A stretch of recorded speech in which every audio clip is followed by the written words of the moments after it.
Hello guys, അനീസാണേ. ഒരു ഊട്ടി യാത്ര കഴിഞ്ഞു തിരിച്ചു വരുന്ന വഴിയാണ്. അപ്പോൾ നല്ല വിശപ്പ്, കാരണം ഉച്ചയ്ക്ക് ആഹാരമൊന്നും കഴിച്ചിരുന്നില്ല. അതുകൊണ്ട് തന്നെ നല്ല വിശപ്പായിരുന്നു. അപ്പോൾ ഒരു 3 മണി സമയമായപ്പോൾ നമ്മൾ മേട്ടുപ്പാളയത്തെത്തി. അപ്പോൾ മേട്ടുപ്പാളയത്തു നിന്ന് ഫുഡ് കഴിക്കാമെന്ന് വിചാരിച്ചു. അങ്ങനെ ഫുഡ് കഴിക്കാനായി മേട്ടുപ്പാളയത്തുള്ള തലശ്ശേരി റെസ്റ്റോറൻറ്റിലാണ് കയറിയത്. ബിരിയാണിയാണ് ഓർഡർ ചെയ്തത്. ഒരു ചിക്കൻ തലശ്ശേരി ദം ബിരിയാണിയും ഒരു ബീഫ് ബിരിയാണിയും പിന്നെ ബിരിയാണി റൈസ് മാത്രം, ഇതാണ് ഓർഡർ ചെയ്തത്. കുറച്ച് കഴിഞ്ഞപ്പോൾ ബിരിയാണി വന്നു.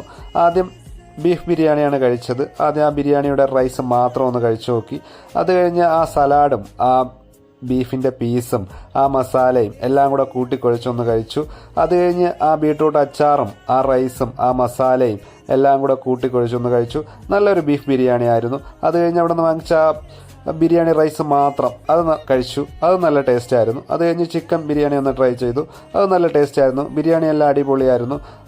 ബീഫ് ബിരിയാണി ആയാലും ചിക്കൻ ബിരിയാണി ആയാലും ആ റൈസ് മാത്രമായാലും എല്ലാം അടിപൊളിയായിരുന്നു. എനിക്കിഷ്ടപ്പെട്ടു. അപ്പോൾ ഇതിൻ്റെ ലൊക്കേഷൻ വരുന്നത് മേട്ടുപ്പാളയത്തുള്ള തലശ്ശേരി റെസ്റ്റോറൻറ്റ്. അപ്പോൾ വീഡിയോ ഇഷ്ടപ്പെട്ടെങ്കിൽ ലൈക്ക് ചെയ്യുക, ഷെയർ ചെയ്യുക, സബ്സ്ക്രൈബ് ചെയ്യുക. അപ്പോൾ എങ്ങനെയാണ്, അടുത്ത വീഡിയോ കാണാം അല്ലേ?